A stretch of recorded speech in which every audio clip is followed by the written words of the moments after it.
Next topic is dependence of relative rates of reaction on coefficient in the reaction. हमें इस topic में ये जानना होगा कि जो हमारा रिएक्शन कोफिशिएंट होता है वो रेट ऑफ रिएक्शन पे कैसे डिपेंड करता है. ठीक है, जब हम रेट ऑफ रिएक्शन लिखते हैं किसी भी रिएक्शन का, एवरेज हो या इंस्टेंटेनियस हो, जो भी हम लिखते हैं, तो हम जो रिएक्शन कोफिशिएंट होता है उसका क्या करते हैं. ठीक है, उसको हम कहाँ पे लिखते हैं उसे हम यहाँ पे स्टडी करेंगे. ठीक है, तो बहुत सारी रिएक्शन हमारे पास ऐसी होती हैं जिसमें जो हमारा रिएक्टेंट कोफिशिएंट होता है, चाहे वो रिएक्टेंट का केस ले लें या फिर प्रोडक्ट का केस ले लें, वो क्या होता है, सेम होता है.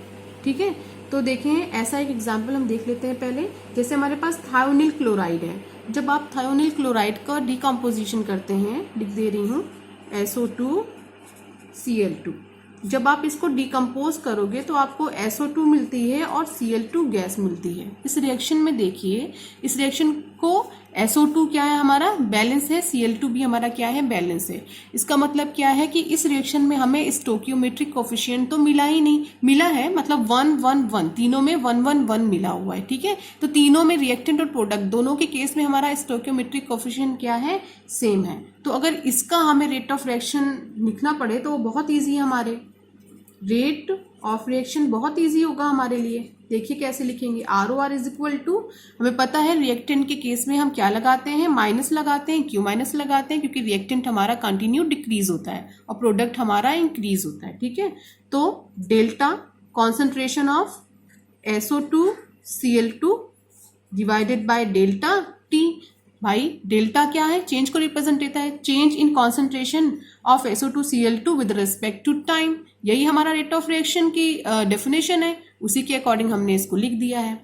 अब हम अगर इसको और लिखना चाहें तो हम इसको क्या लिखेंगे, प्रोडक्ट के केस में, प्रोडक्ट के केस में हम माइनस नहीं लगाएंगे, डायरेक्ट चेंज लगाएंगे और SO2 की कॉन्सेंट्रेशन लिखेंगे किसके रेस्पेक्ट में, टाइम के रेस्पेक्ट में. और सेम हम यहाँ पर भी करेंगे, डायरेक्ट चेंज का साइन लगाएंगे. Cl2 की कॉन्सेंट्रेशन में जो चेंज होने वाला है उसे लिखेंगे किसके रेस्पेक्ट में, टाइम के रेस्पेक्ट में. तो इस पर्टिकुलर रिएक्शन के लिए हमने ये लिख दिया है रेट ऑफ रिएक्शन. ओके, तो यहाँ पर तो लिखना बहुत आसान था क्योंकि यहाँ पर इस रिएक्शन में स्टोकियोमेट्रिक कोफिशिएंट रिएक्टेंट और प्रोडक्ट दोनों के केस में क्या है, सेम है. ठीक है, लेकिन ऐसी बहुत सारी रिएक्शन है आपके पास कि आपको स्टोकियोमेट्रिक कोफिशिएंट हर एक रिएक्शन में डिफरेंट मिलने वाला है. ठीक है, जैसे मैं एक एग्जांपल लेकर आपको बता रही हूँ. सपोज कर रही हूँ मेरे पास एग्जांपल है N2O5. ठीक है, ये जब डिकम्पोज होगा तो क्या देगा, NO2 प्लस O2. हम अभी इसे बैलेंस करते हैं तो यहाँ पर कितने नाइट्रोजन है, 2 5 2, 1 मिनट 4, और यहाँ पर मैं क्या कर दूँ, 2. ओके, और ऑक्सीजन, हाँ 4 2 जा 8 प्लस 2 10, 5 2 जा 10. तो ये रिएक्शन हमने जब बैलेंस करी बेटा, जब इस रिएक्शन को हमने बैलेंस किया तो हमने देखा कि हमें यहाँ पे N2O5 के साथ स्टोकियोमेट्रिक कोफिशिएंट 2 मिल गया है और NO2 के साथ 4 मिल गया है, O2 के साथ 1 है जिसे हम लिखते ही नहीं है. ठीक है, तो अगर इस रिएक्शन की हमें रेट ऑफ रिएक्शन लिखने को आ जाए, एवरेज रेट ऑफ रिएक्शन लिखने को आ जाए, रिलेटिव रेट ऑफ रिएक्शन लिखने को आ जाए, तो हम इसे कैसे रिप्रेजेंट करेंगे. ठीक है, तो इसका ROR हम लिखेंगे, ROR इज इक्वल टू, जो हमारा स्टोकियोमेट्रिक कोफिशिएंट है इसको हम डिवाइड में लिखते हैं. ठीक है, तो लेकिन रिएक्टेंट के लिए हम सबसे पहले क्या करते हैं, माइनस का साइन लगाते हैं. तो सबसे पहले हम माइनस का साइन लगाएंगे और स्टोकियोमेट्रिक कोफिशिएंट 2 है, इसको हम क्या करेंगे, डिवाइड में लिख देंगे. ठीक है, अब हम स्टार्ट करते हैं. Change in concentration of N2O5 with respect to time is equal to, वापस अब प्रोडक्ट के केस में हम आ रहे हैं तो प्रोडक्ट के केस में माइनस हम फाइंड नहीं करते, लेते ही नहीं है. तो यहाँ पर क्या होगा, हम 1/4 करेंगे, स्टोकियोमेट्रिक कोफिशिएंट को डिवाइड में लिख देंगे. फिर change in concentration of NO2 with respect to time is equal to, यहाँ पर हमारा 1 है कोफिशिएंट तो 1 को हम लिखते ही नहीं है. तो change in O2 with respect to time, ये हमने इस रिएक्शन के लिए rate of reaction, average rate of reaction लिख दी है. ओके स्टूडेंट, अब ऐसे ही हम और कुछ प्रैक्टिस कर लेते हैं. जितना प्रैक्टिस करेंगे हमें उतना आएगा. सपोज हमारा कोई रिएक्शन ऐसी है, SO2 plus O2 gives out 2SO3. अब आपसे पूछा जा रहा है कि आपको इस रिएक्शन का ROR लिखना है, तो चलिए लिखते हैं. ROR इज इक्वल टू, क्योंकि ये हमारा क्या है, रिएक्टेंट, माइनस लगा देते हैं, कोफिशिएंट को डिवाइड में लिख देते हैं.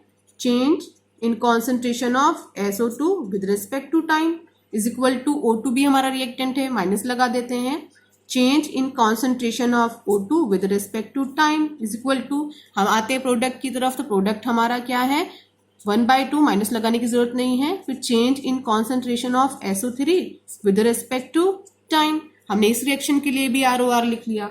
अगर हमारे पास ये रिएक्शन हो Hg plus Cl2 gives out HgCl2, ये तो हमारे लिए सबसे ज्यादा इजी है। इस रिएक्शन का ROR हम लिखेंगे तो कैसे लिखेंगे, माइनस लगा दें, change in concentration of Hg with respect to time, फिर ये भी हमारा रिएक्टेंट है, माइनस लगा दें, change in concentration of Cl2 with respect to time.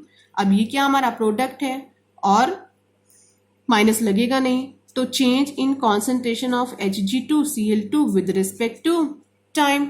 Okay, देखिए हमने लिखते चले गए, यहाँ पे कोई कोफिशिएंट था नहीं तो हमने कोई कोफिशिएंट यहाँ पे यूज नहीं किया।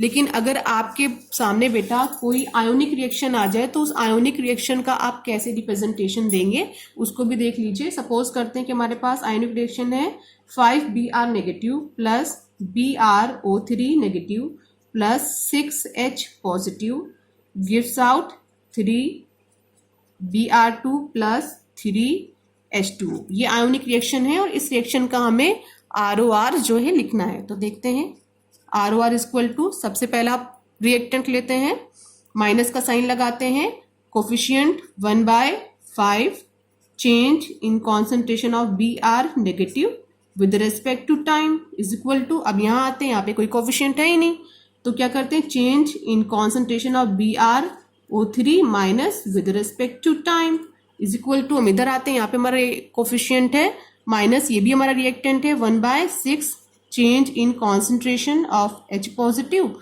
With respect to time. Okay, अब हम आते हैं प्रोडक्ट की तरफ, तो प्रोडक्ट हमारा क्या है 1/3, माइनस लगाना ही नहीं है प्रोडक्ट में, change in concentration of Br2 with respect to time is equal to, वापस होगा 1/3, change in concentration of H2O with respect to time.